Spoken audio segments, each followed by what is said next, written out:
사랑하는 영락교회 지체들에게 주 안에서 평화 인사를 전합니다. 오늘은 2022년 6월 18일 토요일입니다. 오늘의 묵상 본문은 욥기 11장 1절로 20절까지의 말씀입니다. 오늘 본문 말씀 11장 1절부터의 말씀은 이렇게 시작합니다. 나아마 사람 소발이 대답하여 이르되 말이 많으니 어찌 대답이 없으랴. 나아마 사람이라고 한 나아마라는 건 우리 앞에서도 나눈 적이 있지만 그 아라비아 반도에 사는 무역에 종사하는 사람들을 나아마라고 이렇게 지칭하는데, 나아마 사람 소발이, 근데 소발이라고 하는 말 자체가 이름이 지저귀는 새 이런 뜻이에요. 아주 그런 작은 새. 그러니까 그가 이제 느낌상 최연소자, 제일 마지막에 이야기를 하고 있죠. 또 말을 제일 적게 해요. 그래서 지저귀는 새라는 이름과는 어울리지 않게 말을 제일 적게 하는데, 그래서 그가 가장 나이가 어린 사람이 아니었을까 이렇게 추측합니다. 소발의 말은 길지는 않지만 굉장히 논리 정연하고 가장 이성적인, 가장 신학적으로 정교한 이야기를 합니다. 그런 소발의 변증이 이제 이어지고 있는 것이죠. 그 말은 2절에 나오는 말이 많으니 어찌 대답이 없으랴. 말이 많은 사람이 어찌 의롭다함을 얻겠느냐. 그래서 이 침묵을 귀하게 여기고 주님의 소리를 듣는 것이죠. 주의 사람들은. 기도라는 것은 또 우리가 주님께 간구하는 것이기도 합니다. 하지만 동시에 주님의 음성을 듣는 것이죠. 주님의 말씀을 듣는 것, 대화입니다. 예전에 한 독일 목사님이 한국에 오셔가지고 예배하는 거 이런 거 집회하는 걸 보고 충격을 받으셔서 그런 얘기 하시는 걸 들은 적이 있어요. 어떻게 그 사람들이 막 이제 우리 통성기도라고 하잖아요. 그래서 막 소리 지르고 예배 때 같이 이러니까 아니 대화인데 기도는 세상에 마주보고 대화하면서 소리 지르는 사람이 어딨냐고, 고래고래 소리 지르는 사람이 어딨냐고, 어떻게 기도를 이렇게 하느냐 이제 이렇게 얘기를 하더라고요. 우리 한민족의 깊은 한을 이제 잘 모르고 하는 얘기죠. 한이 있고 귀가 막히고 목이 막히고 터져나야 되는, 부르질러 외쳐야 되는 부르짖음 같은 거잖아요. 주님이 성망루에 서 계시고 우리가 성벽 바닥에서 주님을 만났다고 생각해 보세요. 속삭이듯 대화할 수 없죠. 소리를 질러야 되는, 고래고래 소리를 질러야 되는 거죠. 예수님이 지나갈 때 혈루병 걸린 여인이 부르짖잖아요. 그런 거죠. 소경된 자가 부르짖잖아요. 사람들이 조용히 하라 그러는데도 부르짖잖아요. 부르짖는, 주님을 부르짖어 찾는 그런 기도의 자리가 있는 것이죠. 주님과 같이 최후의 만찬을 나누고 주님의 발을 씻어주는 주님의 제자가 된다면 주님께 속삭일 수 있겠죠. 주님의 사랑하는 제자처럼, 우리 사도 요한처럼 주님께 기대해서 주님께 속삭일 수 있을 겁니다. 그러나 이 눈먼 자가 주님이 어디 있는지 모르는데 간절한 마음으로 외쳐 소리쳐 부르는 것이죠. 그래서 그것은 옳고 그르냐의 문제가 아니에요. 자기가 처한 상황과 처지의 진실함에서 비롯되는 것이지, 꼭 어떤 것으로 재단할 수 있는 원칙적인 문제가 아니라는 것입니다. 그런데 말이 많고, 너가 어떻게 주님 앞에서 침묵하고 죄인제가 주님의 말씀을 들어야지 너의 의를 자랑하고 이렇게 들렸겠죠. 네가 옳다고 그렇게 빡빡 우길 수가 있느냐. 그러니까 그게 이제 소발의 눈에는 기가 막힌 거죠. 너가 어떻게 주님 앞에서 그렇게 말이 많을 수가 있니? 어떻게 네가 너의 의를 주장할 수가 있니? 이렇게 책망을 하는 거죠. 3절에 내 자랑하는 말이 어떻게 사람으로 잠잠하게 하겠으며 내가 비웃으면 어찌 너를 부끄럽게 할 사람이 없겠느냐. 네가 그런 식으로 얘기하는 거, 이게 굉장히 냉소적으로 들렸던 것 같아요. 너의 자랑하는 말을 듣고서 어떻게 주의 사람이라면 잠잠할 수 있겠느냐. 내가 어떻게 너한테 한마디 안 할 수 있겠느냐. 그러니까 소발도 이제 많이 참았다 이런 거죠. 너를 부끄럽게 할 수 있는 이 사람이 없겠느냐. 너의 의의를 책망할 사람이 없겠느냐. 이제 이런 뜻이죠.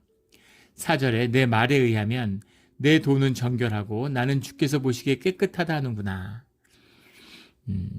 내 돈은 이라고 해석을 했는데, 도라는 게 이제 리키라는 말이에요. 리키라는 말이 이제 우리 배우다라는 러닝도 되고 가르치다라는 티칭도 됩니다. 그래서 이 도라고 하는 것은 이제 이 신학적인 변증, 욥의 어떤 자기 변론, 신학적인 변증 이제 이런 걸 지칭하는 것이겠죠. 너의 가리킴이 이제 이런 겁니다. 이걸 도라고 해석하면 조금 우리 늘 이제 개혁개정, 개혁 한글 새 번역은 더 하죠. 우리 대한성서공회의 번역을 우리 한국의 교회들이 모두 공유하고 있는데 늘 좀 아쉬움이 있어요. 이런 걸 끊임없이 이제 약간 개정을 해 나가면 좋은데 또 이게 성서를 함부로 이제 손을 못 대니까 처음에 잘해야죠.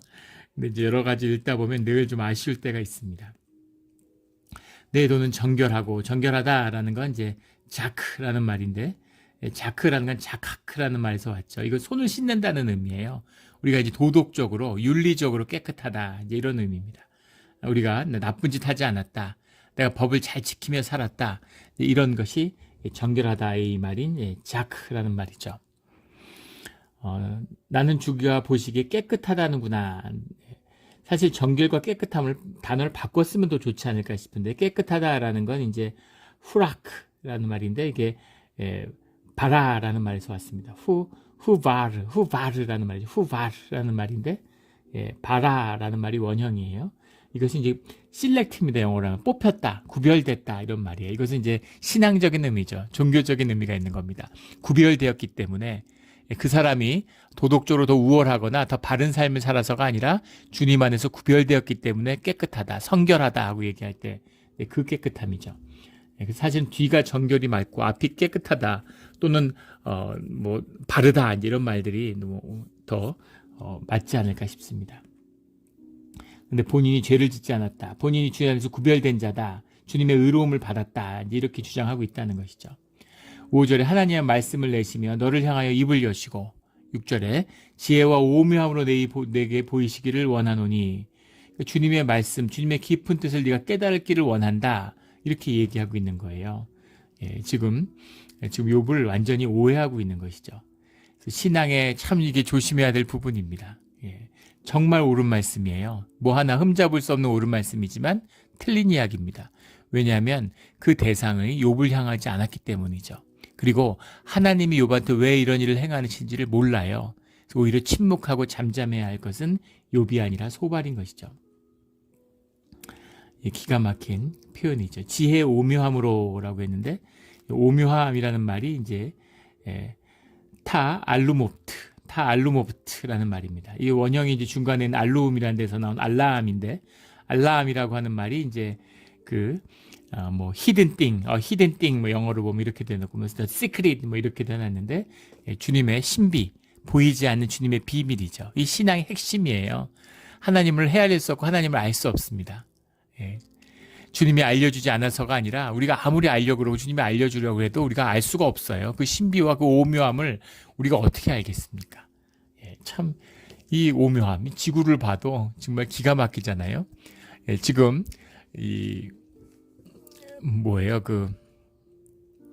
자기장이 이 음극, 양극을 가리키는 나침판이 이제 제대로 이게 워킹을 안 하는 거죠. 나침판과 왜 그게 워킹을 안 할까를 따져보니까 북극과 남극의 이 자기장이 점점 약해지고 있는 거예요. 자기장이 점점 약해지고 있습니다. 왜 약해지는지 모르죠. 이렇게 약해져서 이게 어느 순간에 자극이 바뀐다는 거죠. 충격적인 얘기죠. 그래서 북극이 남극되고 남극이 북극이 되는 거예요. 그런데 이게 왜 바뀌는지, 왜 약해지는지 그걸 알 수 없는데, 지구 과학자들이 이제 그걸 연구하다 보니까 사실은 이번이 처음이 아니라 7번이나 지구가 역사에서 바뀐 적이 있었다는 거죠. 근데 그게 바뀔 때마다 대멸종이 있었다는 겁니다. 그래서 그 자극의 영향이 생명에게 어떤 영향을 끼치는지 모르죠. 분명 연관이 있는 거겠죠. 정확히 메커니즘은 알 수 없지만, 그래서 두렵고 그걸 연구하는 겁니다. 무슨 일이 알 수 없으니까. 분명한 건 굉장히 중요한 어떤 그 트랜지션 피리어드, 말세 때 우리가 있다라는 것은 이제 분명한 거죠. 인간의 역사에서는 뭐 100년, 200년, 1000년, 2000년이 굉장한 것이 얘기하지만 주님의 역사에서 보면 사실은 아무것도 아니죠. 주님이 이루어 가시는 그런 신비함이에요. 뭐라 말할 수 없는 신비함입니다. 참 이걸 뭐라고 다 헤아리겠어요. 그 신비. 그런 것들을 주님이 좀 너에게 알려줬으면 좋았을 텐데 이런 얘기죠. 네가 그러니까 지금 불평에 차서 아무 소리나 하고 지금 소발의 생각에는 친구들의 느낌에는 하나님의 이름을 모욕하고 있는 것처럼 느껴지는 거죠. 그래서 하나님이 그런 깊은 비밀을 너한테 보이시면 얼마나 좋았을까 이런 이야기입니다. 이는 그의 지식이 광대하심이라. 하나님께서 너로 하여금 너의 죄를 잊게 하여 주셨음을 알라. 너가 죄가 없어서가 아니라 광대하심이라 라고 썼던 건 키플라임이라는 말인데, 키플라임이라는 말이 이제 영어로 하면 더 더블, 투 사이즈 이렇게 해서 그랬어요. 두 측면이 있다는 겁니다. 이거 기가 막힌 통찰이죠. 두 측면이 있습니다. 이 두 측면 때문에 종교가 이원성을 갖게 되는 거죠. 그런데 이것이 두 측면이 있지만 본질적으로 하나예요. 그래서 주님과 하나 되면 늘 진리는 이론론으로 규결이 되는 것이죠. 우리 초기 기독교를 휩쓸었던 이런 영지주의라는 게 있죠. 나스티시즘이라고 하는 그 영지주의가 대표적인 이원론인데, 기독교에 들어온 아주 그런 잘못된 이단적인 종교죠. 주님의 신성과 주님의 인간으로서의 육성이라는 것이 어떻게 공존할 수 있는가? 이거 공존한다는 걸 상상할 수 없는 거죠. 어떻게 신성과 인간성이 하나일 수가 있어? 그러니까 그걸 이원화해가지고 무슨 도세티즘이라고 그러죠. 가현설. 주님이 무슨 죽어? 주님이 죽는 채 하신 거지. 주님이 어떻게 육신을 입을 수가 있어? 가짜 육신을 인간인 척 하신 거지. 어떻게 인간일 수가 있어? 죽은 척 하신 거지. 무슨 죽을 수가 있어? 고통받으신 척 하신 거지. 어떻게 고통이 있어? 육신이 가짜인데. 이런 주장입니다. 근데 그거야말로 다 가짜죠.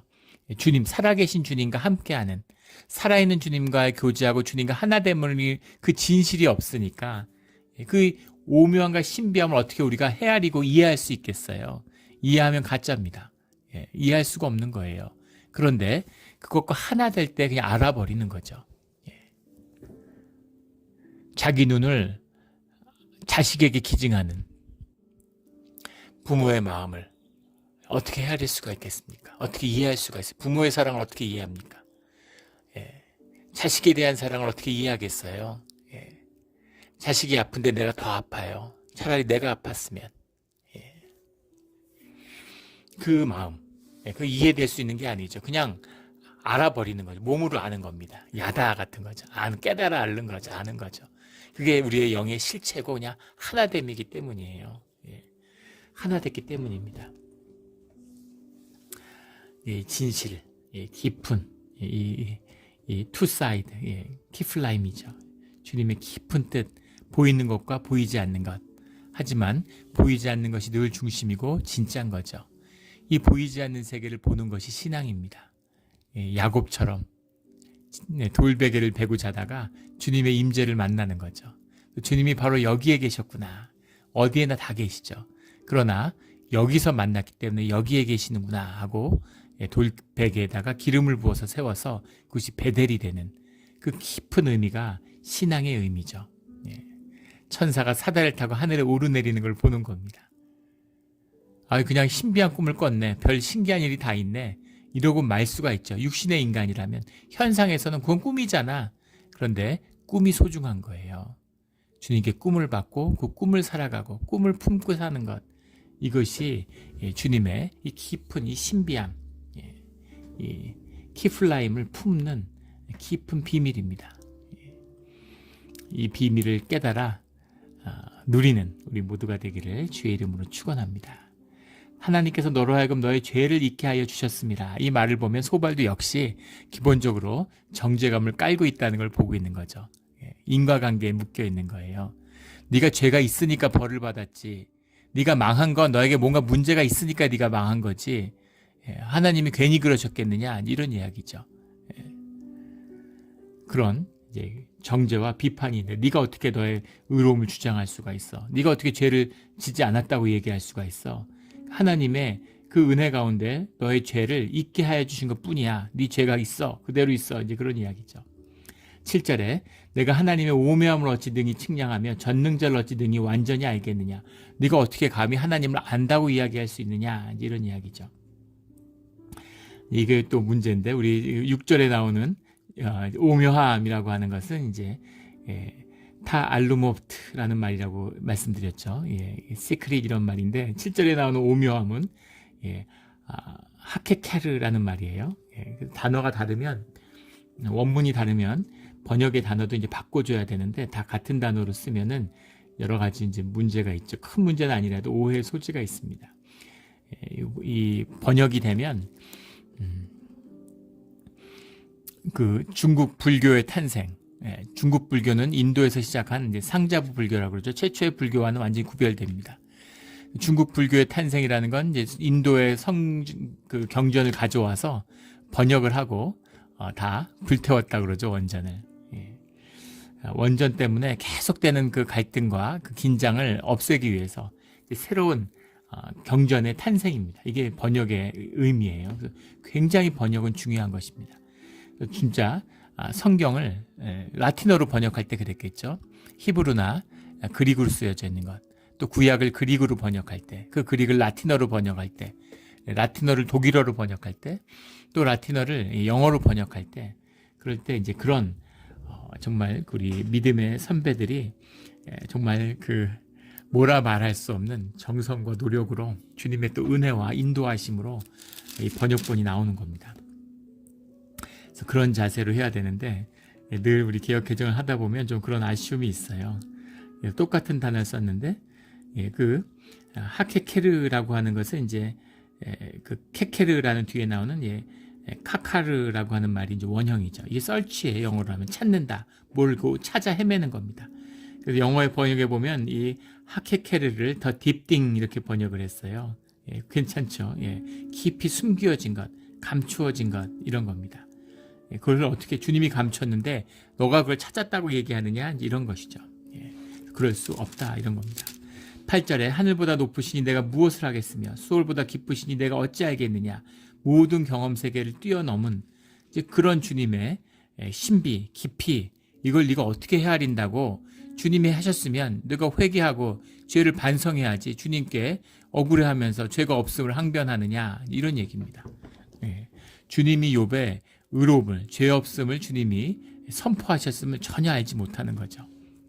사실은 욥의 친구들이 침묵해야 돼요. 근데 그들이 더 이야기하는 거죠. 우리가 늘 이렇게 조심해야 됩니다. 주님 앞에서 늘 겸손하고 늘 낮아지고 늘 조심해야 되는 거죠.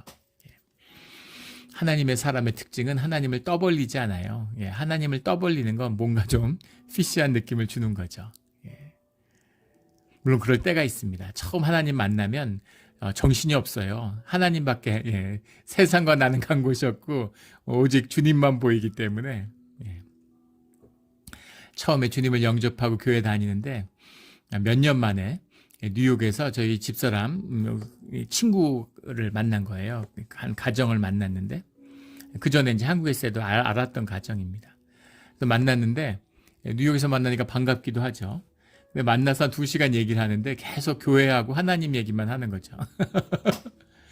끝나고 오는데 저희 집사람이 화가 났어요. 그래가지고 저보고 도대체 왜 그러냐고, 왜 도대체 왜 그러냐 이런 얘기를 하는 거예요.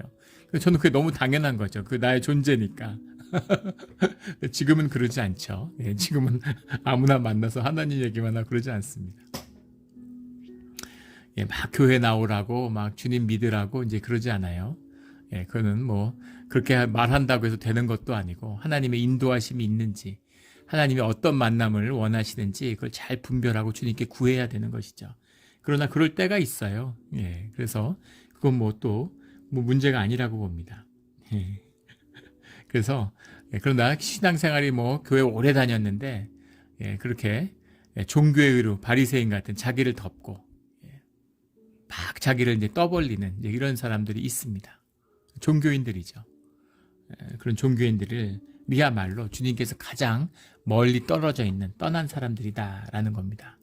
그래서 더 문제는 주님 모른다고 주님이 하시는 일인데 주님의 역사인데 주님 모른다고 주님이 그걸 책망하지 않으세요. 그러나 주님을 안다고 주님의 이름을 떠벌리는 자들은 주님의 분명한 징계를 받게 된다는 겁니다. 이게 무서운 것이죠.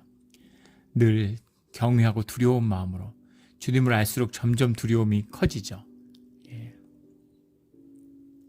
그 경외함이 주님과 함께하는 비밀입니다. 경외함을 잃지 않고 주님과 끝까지 함께하는 우리 모두가 되기를 주의 이름으로 축원합니다. 10절에 하나님이 두루 다니시며 사람을 잡아 가두시고 재판을 여시면 누가 능히 막을 쏘냐. 재판을 여시면 이렇게 해석했는데 야크힐이란 말인데 야크힐이라는 말이 그 카힐이라는 말이 카할이라는 말, 우리가 너무나 잘 아는 말이죠. 익숙한 카할이 원형이에요. 카할에서 온 겁니다. 카할이라는 것이 교회의 원형이죠. 우리 회중 이럴 때 카할 이러잖아요. 어셈블리, 뭐 컨그레게이션 이런 겁니다. 재판을 여시면 이렇게 해석했는데 사람들이 모은 그 회중이 모은 가운데서 주님의 뜻을 분별하는 것, 이게 재판이죠. 이게 종교 재판입니다. 주님이 재판장이 되시는 거죠. 눈에 보이는 재판장은 주님을 대리하는 겁니다. 이게 회개예요. 회개의 의미입니다. 우리 전통적으로 교회에서 회개라고 하는 것은 자신의 죄를 회중 앞에 고백하는 겁니다. 이게 재판이었어요. 이게 회개고.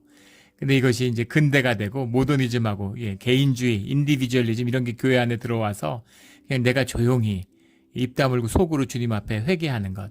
그걸 회개라고 생각하는데 물론 그것도 회개죠.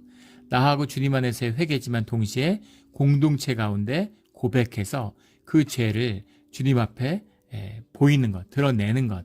이것이 교회가 주님의 몸된 지체니까 이것이 전통적인 회개였고 사실 그게 회개입니다.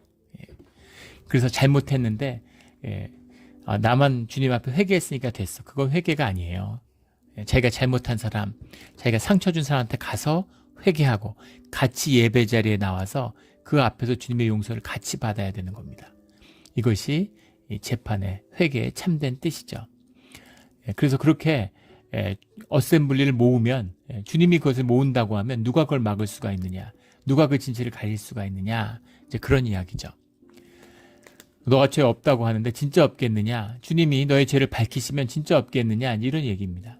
11절에 하나님은 허망한 사람을 아시나니 악한 일은 상관하지 않으시는 듯하나 다 보시느니라. 하나님은 다 알고 있어, 이런 얘기죠. 다 맞는 얘기지만 사실은 하나마나한 얘기죠. 이걸 누가 모릅니까? 하나님은 허망한 사람이다라는 게 샤베라는 말인데, 샤베, 허망한 사람, 이것도 똑같은데 11절에 허망한 사람 샤베고 12절에 허망한 사람 이런 거는 나버브라는 말이에요. 다른 말인데 다 같은 단어로 왜 이렇게 해석을 했는지 모르겠어요. 그 샤베라는 거는 이제 emptiness 영어를 이렇게 했는데 emptied person이죠. 여기서 그 emptied라고 하는 건 말 그대로 속이 텅 빈 사람입니다. 너는 생각이 없냐? 우리말에 그런 거 있죠. 너는 생각이 있니 없니? 그럴 때 쓰는 말이 샤베예요. 그런데 여기서 중요한 것은 속이 비어있다라는, 속이 비어있다라고 하는 말의 참된 뜻입니다. 속이 비어있는 사람이 없죠. 우리 인지과학이 밝혀낸, 뭐 안 밝혀도 다 알고 있는 거지만 뇌는 쉬지 않는다는 겁니다. 새벽에 기도해 보시면 알 거예요. 기도하시는 분들이 기도해 보면 기도 나오다가 안 나오는 분들은 기도의 문이 열리지 않는 거죠. 왜 안 열릴까요? 생각을 멈추지 못하기 때문입니다. 생각이 막 떠돌아요. 끊임없이 뇌가 움직입니다. 생각이 막 떠돌면 생각을 하는데 에너지를 쓰죠. 그래서 앉아있으면 지쳐요.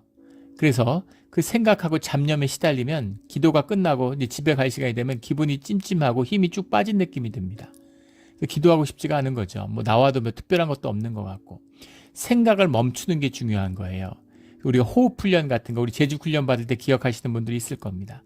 어떻게 호흡을, 기도하는 것은 호흡을 다스리는 겁니다. 호흡을 다스리는 게 기도라는 의미가 아니라 호흡을 다스리지 않으면 생각을 멈출 수가 없어요. 생각을 멈춘다는 게 얼마나 힘든 것인지 그걸 멈추고 그 생각을 멈추면 바로 심령이 열리고 심령의 음성을 듣게 됩니다.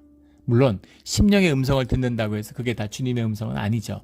그러나 그 심령이 열려야 그 다음에 뭔가 이야기가 되는 거예요. 그래서 이 허망하다라는 것은 우리의 의식적인 생각, 우리의 의식의 방향이 없는데 그렇다고 뇌가 쉬지 않으면 온갖 생각이 떠도는데 그 생각이 어떤 생각이겠습니까? 내 경험 속에서 우러난 대부분 죄책감, 상처, 아니면 나를 덮는 거짓, 미움, 수치, 이런 것들이 떠도는 거예요. 원망. 그리고 그런 것이 떠돌면 그 다음에 마귀가 찾아오는 것이죠. 마귀가 생각을 넣어줘요. 그래서 악한 생각, 나쁜 생각이 머리를 떠도는 것입니다. 빈 마음이 없어요.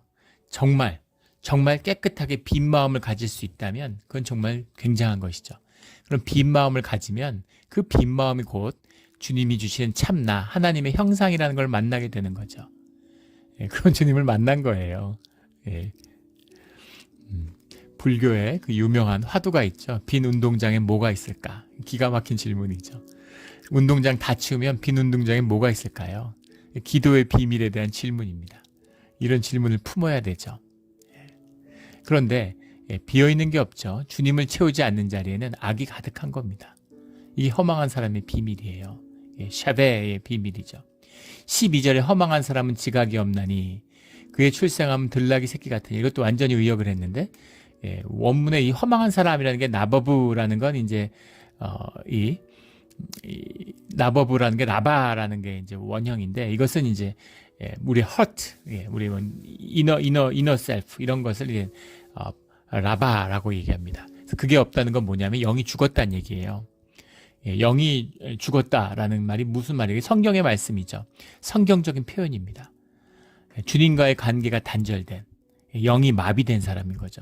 실제 몸이 살았는데 영이 죽지는 않는데 영이 죽었다고 얘기하고, 영이 죽었으면 생명이 죽었다고 얘기하는 겁니다. 성경에서는 그가 잔다 이렇게 얘기하는, 깨어나라 이렇게 얘기하죠. 잔다라는 의미가 영이 죽었다는 얘기예요. 육은 살아있는데 동물들 같은 거죠. 동물들은 영이 없잖아요. 영이 없어서 그냥 계속된 삶의 패턴, 본능, 완전히 본능이 자기화돼서 그 본능대로 살아가는 거죠. 근데 사람이라는 것은 주님의 호흡을 불어넣은 영이 있잖아요. 육을 다스리고 육을 거슬러서 영을 따라가고자 하는, 보이지 않는 세계를 보는 영이 열려 있는 거죠. 영이 눈을 떠야 되는데 그게 죽어버린 거예요. 영이 죽은 사람들, 좀비 같은 거죠. 왔다 갔다 하고 밥 먹고 매일 직장 다니고 열심히 살고 쓰지도 못할 돈을 산더미같이 쌓고 있는데 열심히 자기 생명을 내어줘가지고 자기 보석을 내어주고 엿을 바꿔서 엿이 달다고 좋아하는 거예요. 영이 깨어나면 달지 않은 겁니다. 엿 안 먹잖아요. 깨어나면 엿 줘도 안 먹어요. 몸에 안 좋으니까. 누가 엿을 먹습니까? 생각해 보세요. 예전에 한 20년 전만 하더라도 미국에서 교회 오면은 미국 교회 영향을 받아서 아침에 항상 도너스가 있었어요. 도너스하고 커피 마시는 게 미국 사람들 아침이죠. 근데 도너스 가게들이 사라지고 다 망해가고 있습니다. 그 유명한 던킨 도너트도 도넛을 빼버렸죠. 이름을 던킨으로 바꿨어요. 도너츠가 안 팔리고, 도너츠가 정말 그 건강에 폭탄이라는 거 아니에요? 설탕 반 밀가루 반으로 만든 도넛을 그걸 다시 기름에 튀겨가지고 다시 설탕에 버무리는. 근데 세상에 도넛처럼 맛있는 게 어디 있습니까? 먹으면 너무 좋잖아요. 그런데 이제 아침을 도넛으로 먹는 건 미국에서 거의 사라졌죠. 한국에서는 뭐 오래전에 사라졌고, 이런 겁니다. 예전엔 초콜릿, 사탕 이런 거 과자들 아이들 주면 좋아했어요. 그걸 이렇게 잡시 같은 데 담아가지고 교회 같은 데, 교회 학교 이런 데 놔두면 아이들이 먹고 좋아했습니다. 근데 지금은 아무도 그렇게 하지 않죠. 그렇게 하면 부모들 전화 와요. 예전에 학교에 다 소다 팔았잖아요. 근데 지금은 소다 아무도 안 팔죠. 법으로 못 팔게 됐습니다. 캘리포니아는 교회 학교 자판기에서 소다를 못 팔아요. 뉴욕도 그렇죠. 사람들이 점점 깨어나기 때문이죠. 몸에 안 좋다는 걸 아니까. 예전에는 싫은데 먹었을까요? 아니죠. 좋았죠. 콜라 마시면 얼마나 좋습니까? 세상에 콜라보다 위대한 음료가 있을까? 그런 생각이 들어요. 그러나 깨어나서 몸으로 알면 안 먹는 거죠. 안 먹다가 먹으면 못 먹어. 이걸 어떻게 먹었지? 막 식도가 타는 것 같아요. 도저히 못 먹습니다. 예전엔 너무 좋았던 거죠. 그런 거예요. 깨어나야 되는 겁니다. 죽어있는 것, 영이 죽어있는 것, 그게 너버브죠. 그 너버브한 사람은 지각이 없나니 깨닫지 못하는 거죠. 그래서 그들이 들나귀 새끼 같다 이런 겁니다. 들나귀 새끼라는 게 얼마나 건강하고 힘이 넘치고, 새끼들이라는 게 태어나면 바로 뛰잖아요. 그리고 들나귀라는 건 힘이 센 거의 특징인데, 들나귀는 뭐 그 야생의 힘이 있으니까 뭐 어떻겠어요. 그냥 뭐 활발함과 힘의 상징인데 아무 의미가 없는 거죠. 육신이 왕성해요. 막 소주 뭐 7병 마셔도 끄떡없어요. 무슨 의미가 있냐는 겁니다. 죽은 사람, 허망한 사람, 머리가 텅 빈 사람, 그런 사람인 거죠. 이것이 우리 인생의 의미다라는 겁니다. 그래서 그 하나님을 모르는 사람들은 다 허망한 사람이다, 이런 이야기죠. 하나님과 관계가 끊어진 사람. 근데 이거는 전혀 욥하고는 해당이 안 되는 이야기입니다. 오히려 소발이 끊어진 사람 같죠. 어떻게 욥한테 이렇게 얘기할 수가 있겠어요. 15절에 그리하면 내가 반드시 흠없는 얼굴을 들게 되고 굳게 서서 두려움이 없으리니. 두려워하지 마라 라고 하는 것이 주님이 항상 임재의 핵심이죠. 두려워하지 마라. 두려워하지 마라. 주님의 늘 핵심이에요. 두려움과 죄책감. 이게 우리 인간 심성을 지배하는 마귀의 두 기둥이죠. 그런데 그런 두려움을 없게 할 것이다. 네가 진짜 힘들어하는 이유는 사실은 너의 지금 환경과 조건 때문이 아니라 네 마음속에 있는 두려움 때문이잖아. 근데 주님을 만나게 되면 주님 앞에 머무르면 그러면 두려움이 없어서 괜찮을 거야. 이런 얘기죠. 16절에 내 환난을 잊을 것이라. 네가 지금 육신에 내려가 있고 육신에게 기초해 있기 때문에 환경과 조건이 힘든 거지. 주님 앞에 머물게 되면 주님의 뜻을 붙들게 되면 그 섭리의 위대함을 네가 성찰하게 되면 그러면 두려움이 없고 그리고 지금 네 주변에 있는 환난을 잊을 거야 라고 하는 지극히 타당하고 맞는 정답을 얘기합니다. 근데 문제는 그 정답을 준 이 문제에 해당되는 욥에는 이 답이 전혀 해당되지 않는다는 겁니다. 그래서 오답이 되는 거죠. 너무 맞는 말이고 너무 아름다운 말씀이지만 잘못된 말씀이에요. 우리 늘 믿음의 사람들이 기억해야 될 말씀입니다. 아픈 사람한테 가서 주님이 몸에 가시를 줬다 그러고 주님이 다 회복시키실 거라 그러고 그런 소리 함부로 하면 안 되죠. 주님의 뜻, 우리가 같이 아파할 수 있어요. 같이 교회고 지체니까 아프죠. 아파하면 되는 겁니다. 그리고 주님의 사랑과 은혜를 내가 받은 은혜를 내가 받은 사랑을 나누면 되는 거예요. 그래서 신학적으로 막 떠벌리고 그럴 필요 없습니다. 특히 요즘엔 교회가 하도 제자훈련 같은 걸 하니까 다들 뭐 신학자예요. 그리고 교회가 분쟁을 오래 겪으면 전부 다 또 법학자가 되죠. 교회법 전문가들이에요. 교회법 이렇고 저렇고. 지금 우리 교회 온 지 6년 됐는데 지금은 뭐 그런 분 한 분도 없어요. 처음 왔을 때는 신기했던 게 교인들이 다 그 교회 헌법책을 다 가지고 있어요. 보통 교회 뭐 한 권씩 있죠. 목사님이 한 권 갖고 있고 장로님들이 갖고 있는 경우도 드물어요. 그런데 일반 교인들 서리 집사들이 헌법책 갖고 와서 뭐 법의 규정이 이렇고 뭐가 이렇고 이런 거 보고 굉장히 신기했던 기억이 납니다. 뭐 법이 어떻고 뭐 교리가 어떻고 뭘 하면 뭐가 맞느냐, 이걸 하면 이게 맞느냐, 막 이러는데, 뭔가 병들고 주님께 떠난 자들의 특징이죠. 종교의 특징이에요. 자기 삶이 가려지니까 종교의 의가 하늘을 찌르는 거죠. 그런 것입니다. 주님과 함께 머무는 자리, 그건 늘 낮은 자리고, 겸손한 자리고, 온유한 자리고, 화목한 자리인 것이죠. 19절에 내가 누워도 두렵게 할 자가 없겠고 많은 사람이 내게 은혜를 구하리라. 이것도 이제 완전히 의역을 한 건데 내가 누워도 두렵게 할 자가 없겠고 라는 말은 은유적이고 문학적인 표현입니다. 양이나 네 발 달린 우리 강아지 생각해 보시면 알 거예요. 개 키우는 분들은 개가 와가지고 이렇게 옆에 와서 이렇게 뚱 하고 쳐다보죠. 그래서 이렇게 손을 내밀면 와서 이렇게 고양이도 그렇잖아요. 벌렁 뒤집어 누워요. 네 발을 들고서. 그러니까 이렇게 펫을 해달라는 얘기죠. 이렇게 딱 들어 눕는 거죠. 그런 겁니다. 네 발 달린 짐승이 눕는 거예요. 네 발 짐승이 누우면은 완전히 무장 해제죠. 도망가거나 위기가 갑자기 올 때 완전히 그 위기에 노출시키는 거죠. 그런 신뢰입니다. 그거는 보호하심이 있기 때문에 완전한 신뢰가 있기 때문이죠. 네 발을 들고서 벌렁 들어 눕는 거예요. 이겁니다.